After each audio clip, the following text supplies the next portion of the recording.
on his horse. You might think he's blowing a trumpet, but he's getting drunk before he goes into battle. Very important tradition in the Pictish world. The next picture on the stone depicts the battle itself.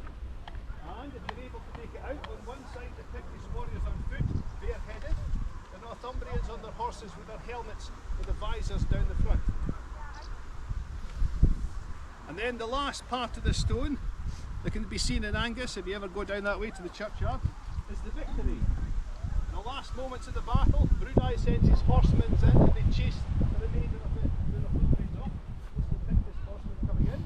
The man in the corner getting pecked to death by a bird, that's Meg from the king. He's dead now, so the birds are pecking his eyes out. Yeah. Very, very civilising.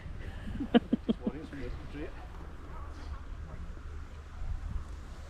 Right, okay, so now I'm going to show you some of the weapons and equipment that these Pictish warriors had. I'm going to start off with the very basic stuff. They had like bowls to eat from, spoons and a cow or cup. We have a lot of school groups here. I always ask the school children what the cup's made from. One day a little girl says, I know what that is. She says, that's an elephant's tusk. I says, where do you see elephants in Scotland? She goes, Edinburgh Zoo. But also, of course, the Picts were very cultured.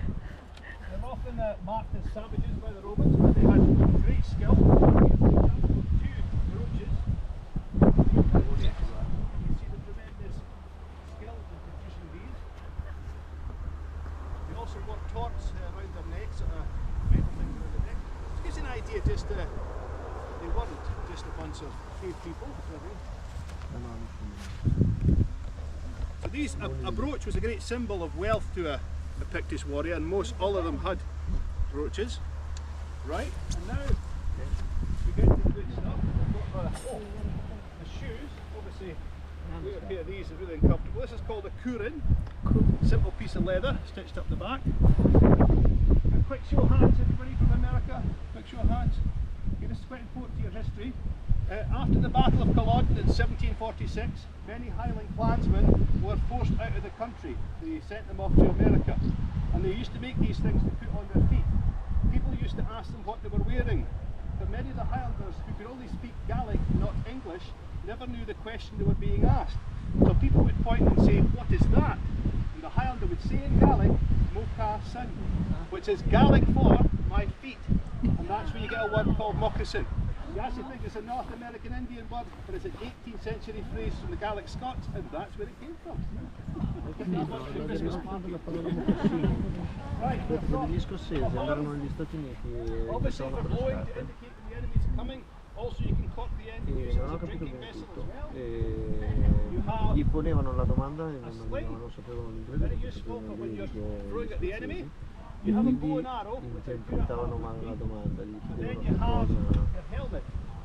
So, Pictish warrior's helmet. Rispondevano i miei chiedi. Metal was very valuable, so any kind of metal was melted down and made into things like this. Then come on to the weapons themselves. Rispondevano quella frase che dicono sono i miei piedi, che assomiglia alla parola mocassini. Invece gli inglesi mi chiedevano che cosa indossavano sui piedi. It's a bit of time to show you all these things. And then you've got your shield, often referred to as a targe. Now, Tacitus, the Roman historian, often referred to the Picts as a pack of wolves, so they liked that name, so they kind of put wolves in a lot of their symbols. So you've got a shield, you see it's a simple shield, made of wood, nothing else.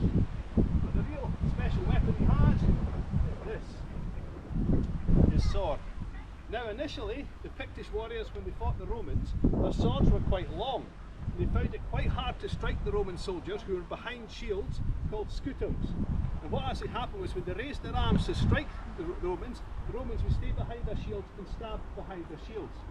So the Picts liked that idea, so whenever they defeated the Roman soldier, they took his sword, which is called a gladius, took the blade off and put it on their own handle. And the handle the Picts had is a symbol of a man. And it's a bone handle. Here. So again, quite decorative. So the Romans called them savages, but as you can see, they were actually very decorative, skillful people. So this is some Pictish warriors' fighting techniques. He's basically trying to knock your opponent over and cut and slash towards his body. Oh, dramatic picture, did you get it?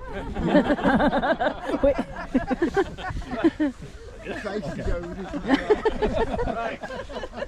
Now, I did mention, of course, that the women fought in the Pictish army. This is their weapon of choice. It's called a battle axe. I've got a very good battle axe at home. It's called my wife. But traditionally, the women were actually involved in the combat. The men would rush into the enemy, start hacking, pulling them to the ground, and the women came along behind and simply chopped them up where they were lying as they walked along. So that was the choice of the ladies. But the ultimate weapon that was so good was this. So the Picts learn as they fight the different enemies to adapt their fighting techniques. The first thing they have is a number of these short spears. Imagine you have a Roman soldier, his shield is running all the length of his body, but there are two weak points. As you approach him, you strike towards his feet, or you strike towards his head above the shield. You can also throw this at your opponents. But the clever one was this. Now, many of those who opposed the Picts were on horseback. So the Pictish warriors have a leather strap around their wrist, and on the end is this brass ball, and inside there are stones. Imagine maybe 100 Pictish warriors standing in a row.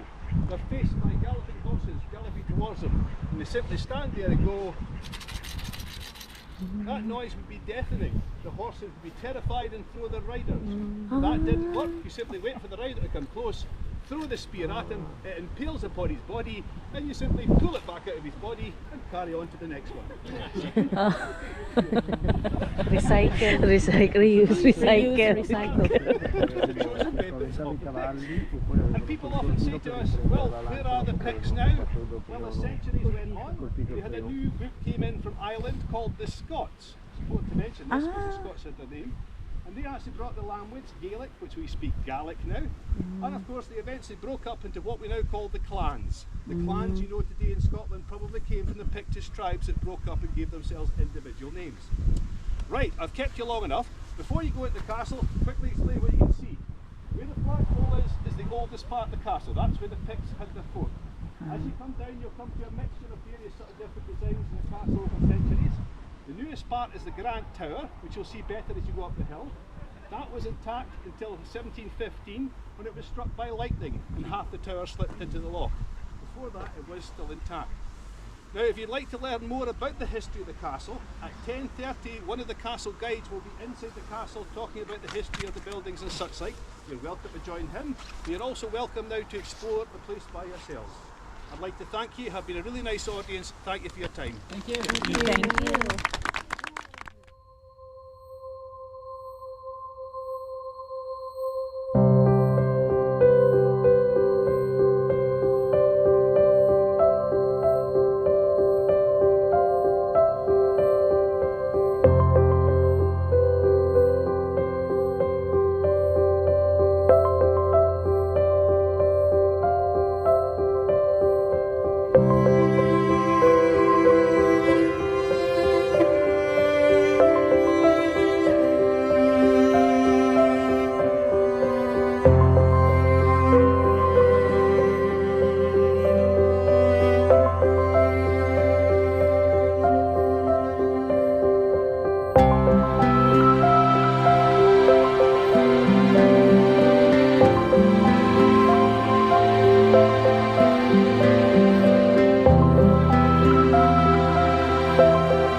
Hit like, subscribe, and the notification bell for more videos.